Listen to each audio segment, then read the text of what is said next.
बिस्मिल्लाहिर्रहमानिर्रहीम। अस्सलामु अलैकुम वरहमतुल्लाह। मुआफ़ कर देना सबसे बड़ी खैरात। हज़रत दाता गंज बख्श रहमतुल्लाहि ताला अलैह शाम के वक्त आम मरीदों के लिए दरस व तदरीस का अहतमाम करते थे। लोग आते थे, सवाल करते थे और इल्म की प्यास बुझाते थे। आप रहमतुल्लाहि ताला अलैह एक रोज़ मरीदों के दरमियान बैठे हुए थे कि लाहौर का एक मरीद आया और आपसे पूछा कि हजूर, अल्लाह ताला की बारगाह में अफजल तरीन इबादत क्या है? हज़रत दाता गंज बख्श रहमतुल्लाहि ताला अलैह ने मुस्कराकर मुरीद की तरफ देखा और फरमाया कि खैरात। इस मुरीद ने दोबारा अर्ज़ किया कि अफजल तरीन खैरात क्या है? आप रहमतुल्लाहि ताला अलैह ने फरमाया कि माफ़ कर देना। फिर आप चंद लम्हे रुक कर दोबारा यूँ बोले कि दिल से माफ़ कर देना दुनिया की सबसे बड़ी खैरात है और अल्लाह ताला को यह खैरात सबसे ज़्यादा पसंद है। आप दूसरों को माफ़ करते चले जाओ, अल्लाह ताला आपके दर्जे बुलंद करता चला जाएगा।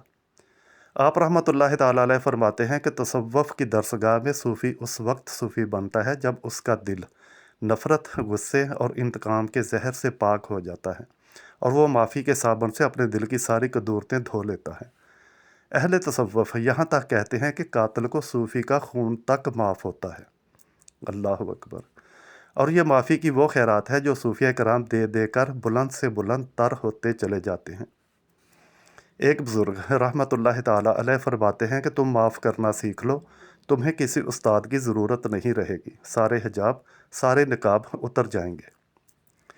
जिस जंग में रिश्तों को हार जाने का अंदेशा हो, उस जंग में हथियार डाल देना और शिकस्त तस्लीम कर लेना ही असल जीत है। अल्लाह वाले अना वाले नहीं होते और अना वाले अल्लाह वाले नहीं होते। नबी करीम सल्लल्लाहु अलैहि वसल्लम ने फरमाया कि वो मुसलमान जो दूसरे मुसलमानों के साथ मिलजुल कर रहता है और उनकी तरफ से तकलीफ़ पहुंचाने पर सब्र करता है, वो इस मुसलमान से अच्छा है जो मुसलमानों के साथ मिलजुल कर नहीं रहता और उनकी तकलीफ़ों पर सब्र नहीं करता। सुनन तिरमिज़ी की एक हदीस मुबारक जो कि हज़रत मुआज़ बिन अनस रज़ियल्लाहु ताला अन्हु से रवायत, नबी करीम सल्लल्लाहु अलैहि वसल्लम ने फरमाया कि जो शख्स गुस्से को पी जाए जबकि वो बदला लेने पर कादर हो, तो अल्लाह ताला क़यामत वाले दिन उसे तमाम मखलूक़ात के सामने बुलाएगा और कहेगा कि वो जिस हुरैन को चाहे अपने लिए पसंद कर ले।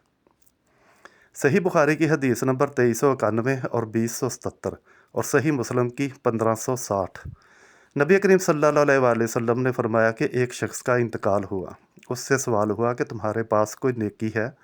उसने कहा कि मैं लोगों से ख़रीदो फ़रोख्त करता था और जब किसी पर मेरा कर्ज़ होता तो मैं मालदारों को मोहलत देता और तंग दस्तों को माफ़ कर दिया करता था। इस पर उसकी बख्शिश हो गई। सुबहान अल्लाह।